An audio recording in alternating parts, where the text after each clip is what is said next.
After the pandemic in 2020, the Shortlet and Airbnb business became a very common trend in the Lagos real estate market, especially within both the Ikeja Aziks and the island part of Lagos. Now, in this we're talking about how can you guys get started with your Shortlet business here in Lagos, Nigeria. And we've got to realize that most people became emotional buyers when they get about Shortlet business. Most people want to invest into the business, and people are just being moved emotionally. People just say that you can make 100K per night, you can make 150K per night, and they just want to get into the business without not fully understanding all what it costs to manage, maintain, and own a successful trusted business here in Lagos, Nigeria. My name is Olajide. I'm the lead consultant at World Homes and Properties. What we'll do on this channel is to guide you and also share with you the best real estate offer you can take advantage of here in Lagos, Nigeria. The pros, the cons, the basket of real estate investments in Lagos, Nigeria. What you have to be aware of before you go into any investments, and to also guide you to as well. So you want to subscribe and like this video so you don't miss out on the best guides and investment offer you can take advantage of here in Lagos, Nigeria. So let's go to the book of today. Now, what are the first five basic things you must know before investing in short business here in Lagos, Nigeria? If you don't want to work with, let's say, a shortlet management team, you don't want to outsource your apartment, these are the five things you must be aware of before investing in shortlet in Lagos, Nigeria. The first thing is, when you want to invest in shortlet business, don't get moved emotionally.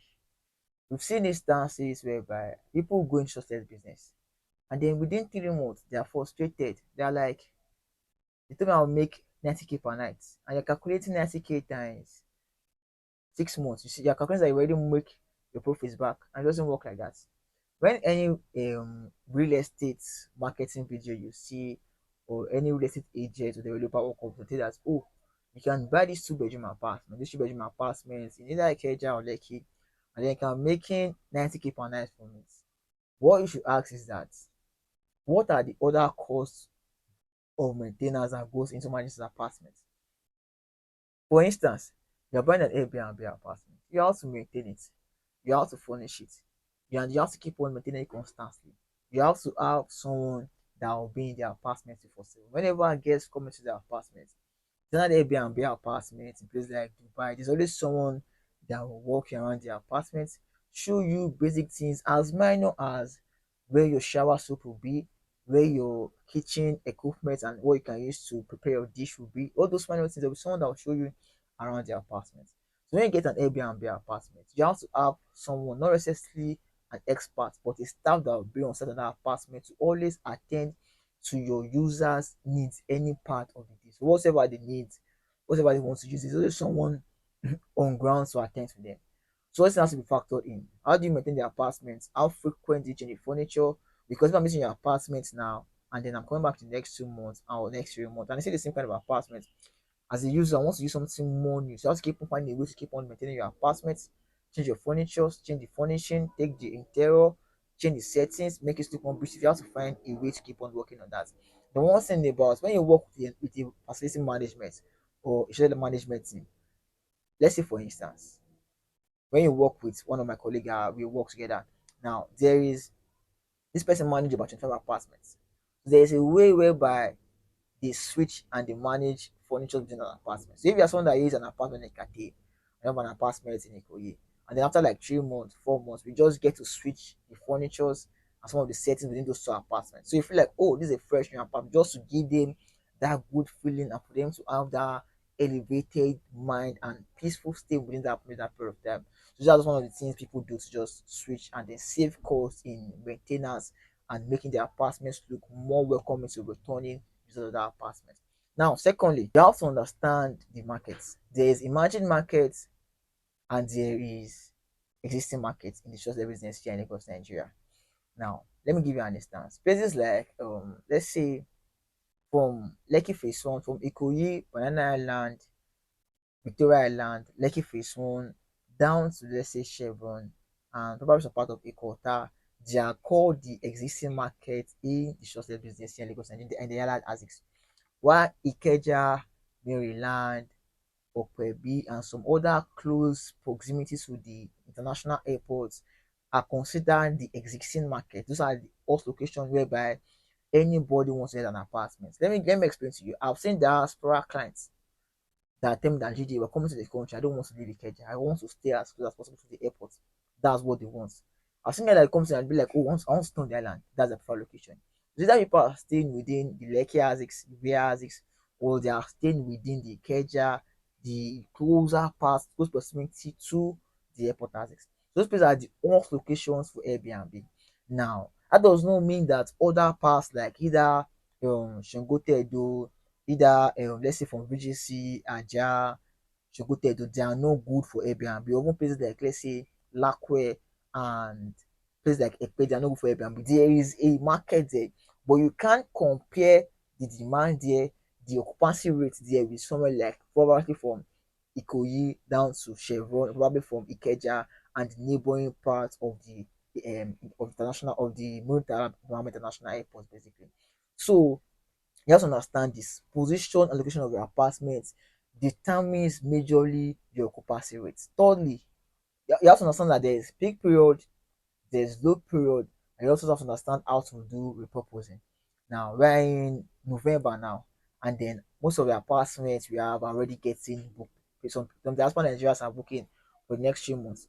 November, December, January. You get to get a discount from us though. So whenever while during this period of the festive period or a particular period happening within the particular festive period, there's always a higher demand for Airbnb and short stay here in Lagos, Nigeria. Most diaspora in Nigeria, some people are coming back to just meet their spouse, some people are coming back with their family to spend time in the country, some people are coming back to meet their family, meet their mom, meet their dad. So everybody will mostly prefer to stay in an Airbnb or shared apartment because people tend to stop using hotel because they want some privacy. So this is a period where everybody just wants to chill, they want to relax. They're going to be having this Afro festival, a lot of things coming up this period. So people just want to come, relax, stay in a private apartment where it is all being managed by somebody that just like if it is their own home. So people do that's the reason why people started switching from hotels to apartments where they can have their own privacy. So now this is the we are literally in the peak period. But let's say someone like let's say January, February, but we're probably going towards that April, May, June, July. You can't compare the demand of Airbnb with this peak period. There is demand in those times, but it's not always as much. Even now, there are clients that will say that, oh, we don't have apartments for you because there's literally you guys call it over demand, but the demand is too much in this particular. Only one particular facility management or Airbnb management cannot handle all the demand coming in this period. There's some that just have to outsource or which another person that manage an Airbnb apartment so as well. So that's just child the way it is now. And then when you now get to that where you have a very low demand, not that so low, but it's not as high as now. You have to come up with what we call repurposing. Now, what am I repurposing? You can turn your apartment to a co-sharing space, literally.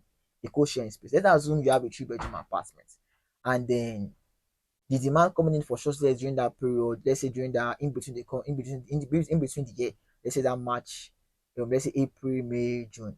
You can probably turn your two-bedroom apartment, probably just let's say a one-bedroom apartment short stay, just let's say. I know with diaspora Nigeria, whenever it comes back, this man literally just stays in a co-sharing short stay apartment.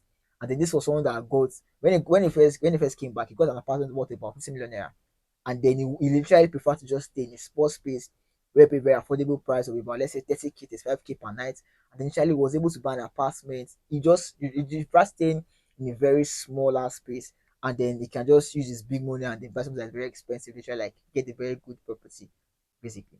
So now there are people like that. They don't like staying like getting an apartment like 90K, 100K, 150K. Those kind of people, you can just get your two-bedroom apartment, share the apartment, turn it into just a one-bedroom apartment. Each person stays in one room and you keep on making money during that period.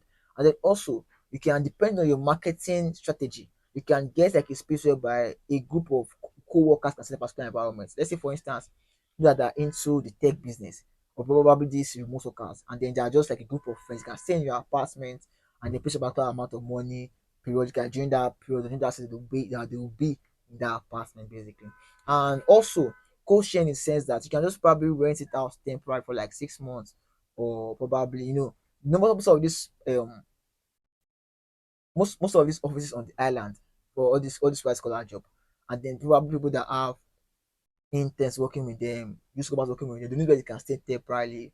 They can tell you out during that period where there's not so much demand. They can turn your apartment to a place where they can co-share and co-live with their apartments periodically for probably their 6 months internship on the island, and this makes the work much more easier for whatever they want to be doing. That to and fro to work makes it very much easier for them basically. And then, firstly, start your short business with a low entry capital. And let me give you an instance. If you have, let's say, um 200 million naira, and you want to start the short business, you can start with, like, let's say, in an apartment of, like, let's say, 75 million naira, 80 million naira, furnished with, like, let's say, 20 million naira. Or if you have like 50 M, you can get probably somewhere like around the Yabas. There's also a demand for really the Yabas. Let me mention that because Yaba is where we have most of the iron station, like all the Shinlax students, Yaba Tech, and a lot of other iron station in that. There's a demand for Airbnb where people want to stay with their partners, kind of things. There's a demand for that Airbnb market in Dallas. Now, let's say you have, like, let's say, like 17 A, you want to go to your business. You can get an apartment or probably a long apartment for, like, let's say 50 million naira, and then you furnish it with, like, let's say 10 million or 50 million naira. Like, it's an apartment of like 80 million, you can furnish with like 20 million naira. So don't just take all your funds and then put it in the market at once. Start with a low entry capital and then see how the markets work. See how much you have to spend on maintenance, get the apartments, maintain the apartment, the apartment, and then see how much return is coming. Then probably after like a year, see the way the business go for, you can now probably, okay, now go and get a better location.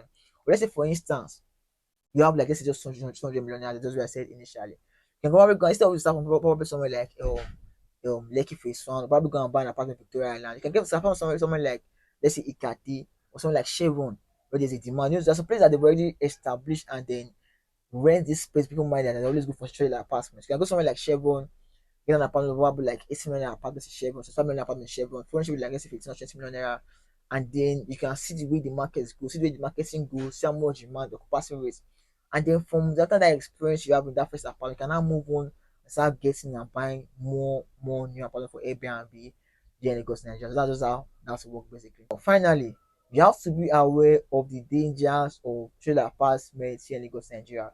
What are the risks that so that apartment managers are facing in Lagos, Nigeria? Like, let me give you an instance. Recently there was a case of a guy that killed a lady in an apartment. I think the news went viral. You could have come across it online on this tabloid carried this. Now, after that incident happened, the person the first arrested was the owner of that apartment. That was the person the first arrested because immediately the guy killed the babe, the guy just ran away, and then the person managing the apartment was the one that they could hold. There are instances of also fraud, instances of drug cases happening in apartment because these guys are seen as, oh, where they can easily go to stay, do their daily jobs, and then just move even basis Airbnb apartment. So now, you as an Airbnb owner, you have to understand these dangers that people are currently facing here in the Airbnb market in Lagos, Nigeria. And also, let me tell you how to just stay from this kind of instances. Whenever people are coming to use your apartment, what you have to do is that make sure the account is making the payments into either your account or inside your shorted apartment account, and the ID matches. So let's say, for instance, the case whereby someone was killed in your apartment, and let's assume it happened. Let's assume a guy was abusing his wife in your apartment, and then the police came and they come around. All they first asked was that once you can hand over that, okay, this person that made the payment and this person ID, you are good to go. You are good to go. But in an instance whereby the person that did the abuse, the guy or the lady that paid for the apartment, and then that instance, they were not the one that made payments in your account, or also you didn't collect their ID and check into your apartment, it's going to be issue, very, very serious problem. Because we have to hold you responsible. They can catch that couple, and they cannot catch the person that can probably kill the lady or probably did that abuse. You'll be locked up for, let's say, 2 months or 3 months. The person that was caught in that apartment, the person that managed the apartment, will be the one that would responsible. They will also say an accomplice in that case. Now, I did a video where I talk further on the dangers of social apartments in Lagos, Nigeria. Like, for the whole media we're talking about this, or the whole dangers, the whole thing that we've experienced so far in the managing social business in Lagos, Nigeria. So I advise you just check the description box below. Probably just check our playlist on social apartments. We have a playlist of about 5 videos talking about all what you need to know about social business here in Lagos, Nigeria. My name is Olaji and Cooley. I'm the day consultant at World Homes and Properties. And I want you to, if you go forward from this video, just kindly subscribe and also like the video so that other people that want to invest in social business can also get aware and they know exactly what they're coming into and the kind of business that usually put in their hard earned money into basically. $1 day. Bye for now, guys. Cheers to greatness.